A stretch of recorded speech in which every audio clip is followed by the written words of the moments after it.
That came about when I was a coach of GA at Auburn. Senator Tommy Tuberville gave me that nickname, so that's where it comes from. Did he explain why he gave it to you? Everybody back then was close knit. Everybody had a nickname, so my name came Chop, short for pork chop.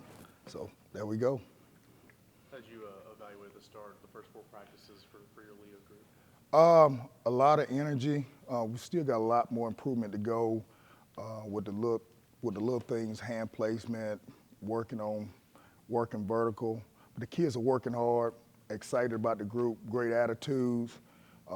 They really close together, which I love. And then we still just got to get a lot better with the finish, and we're going to get there. What drew you to wanting to work here at Tennessee? Honestly, to be honest with you, was my daughter. I had a chance to go to Tennessee or go somewhere else. And I also had a lot of friends that had took the job here about a month before me. But really my daughter, she always loved Tennessee.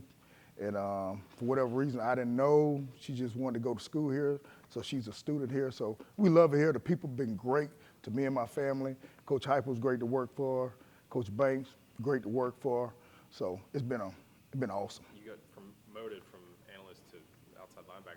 Has it been much of a change for you between recruiting and working with the defensive line? Has there been much of a change over the last? Recruiting, no. The coaching part is more on me now. I used to assist with Coach Gardner and Coach Eck, and then also my parts of the defense for Coach Banks. So it's been a little bit more with that, but the recruiting part, that don't stop. I'm still going to do what I do. How great is it to have a guy like Joshua Josephs? I mean, James Pierce has gone on, but Joseph's a guy that's been here for 3 years and kind of knows exactly what you guys want in the spot. It's great. Josh, I was here when we recruited Josh, so know his family and everybody. So Josh is a great kid, great to work with. He's becoming more of a vocal leader, trying to get that part out of him. He works hard every day, just more of a quiet leader, just trying to get a little bit more out of him from that standpoint, but he loves the game. Just been awesome to work with. What has he kind of expressed to you about the player he wants to be in the upcoming season? The player he wants to be is he want to be a first-round draft pick. So with that being said, he want to do a better job with the pass rush. He grew last year as a run player.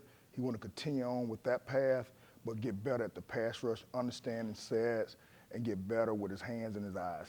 Not sure how much you guys' grades align with PFS, but Josh, you're graded out really highly with PFF. I mean, what is that reflected in what you're saying, like sort of the run game, playing the run more so, or where did that show up last year? So it showed up with his hand placement. He got better from year 1 to year 2 with his hand placement into the year 3, really with Josh. The year 2 he kind of had the sophomore blues, but he got better year 3. We challenged him with pad level because people consider him maybe undersized, but really not because he do a great job with pad level. He's 240-pound kid, so he's twitchy, he's strong, got real long arms.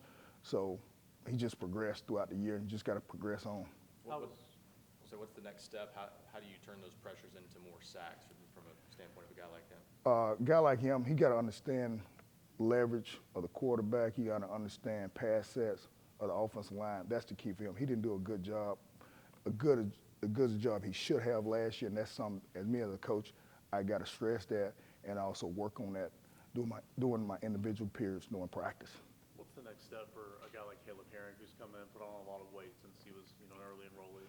Next step for Caleb is to consistently be physical. Been happy with his leadership thus far, but him continuing to be physical and take his pass rush game to another level. But he has to continue to be consistent with his physicality. You talked a little bit about how recruiting is nonstop. How would you sort of describe your style as a recruiter, and how have you sort of developed it over your time as a coach at your various stops? My mentor, Terry Price, told me a long time ago, you're only good as the players that you have. And that has always stuck with me. I know that I'm genuine.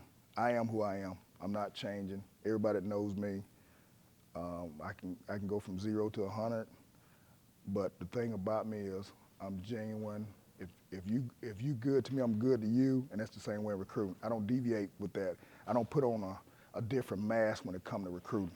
We have hard conversations sometimes with me and the parents and the kids, and that's fine. I tell them that up front, but we're always going to be honest and upfront from start to finish. That will always be consistent about me, and that's what I think. I kind of gravitate to people that's like that, and they gravitate to me.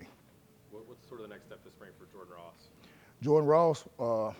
Jordan Ross got to work on being physical and also pass rush. He didn't get many reps last year, and he got to stay healthy. He didn't stay healthy last year, so he got to do a great job of maintenance throughout the year on his body. And he's still a pup, so we got to really take him from he's still a freshman in my eyes. So he got a lot of work to do with working on his get off, playing the run, being physical, and just being able to also rush the passer, reading sets, like I talk about all the time with the guys. From a trade standpoint, physicality or athleticism, I guess, what do you like about Ross? Honestly, Ross is gifted, but he's not consistent with his work. He has to be more consistent every day. He's a little bit on the immature side because he's still a freshman. He got to become more mature and take things more serious. That's what I'm trying to get across to him. He has God-given talent, but he got to become more consistent with the mental aspect of the game and taking everything serious. If he does that, he'll better help Tennessee. What's the biggest difference when it comes to what you're looking for in spring practice between a guy like Jordan Ross and a guy like Joshua Joseph, who has a little bit more experience under his belt? Josh is looking for Josh just to just continue to be consistent and be a leader. With Jordan, I'm looking for him to follow guys like Josh and Caleb and continue to grow with his mental aspect. That's what I'm looking for Jordan. That's exactly what I'm looking for him. You mentioned Josh wanted to be a first-round pick. How much does it help to have a guy like James going into the draft and getting all this first-round talk in terms of motivation for a guy like Josh and even for young guys kind of waiting their turn to play more? Well, those two guys came in together. They really good friends. So that's a motivating factor for him to see.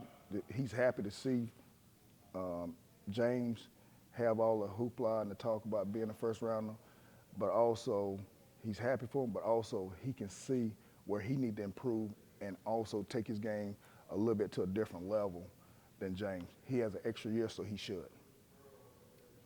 You're the, Last one. you're the third analyst to be promoted to a full-time assistant. Was that something when you came here, they were like, we want to promote from within? Just what do you feel like this is about the culture here that they continue to do that? I think that's great.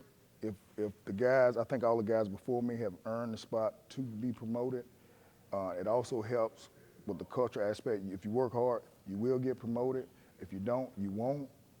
But Coach Hyper been great to me from start to finish. Been great to my family. Like I say, his wife been great to my wife and to my kids. So that's been a selling point for us to stay here as long as we have. Usually I don't usually stay somewhere this long.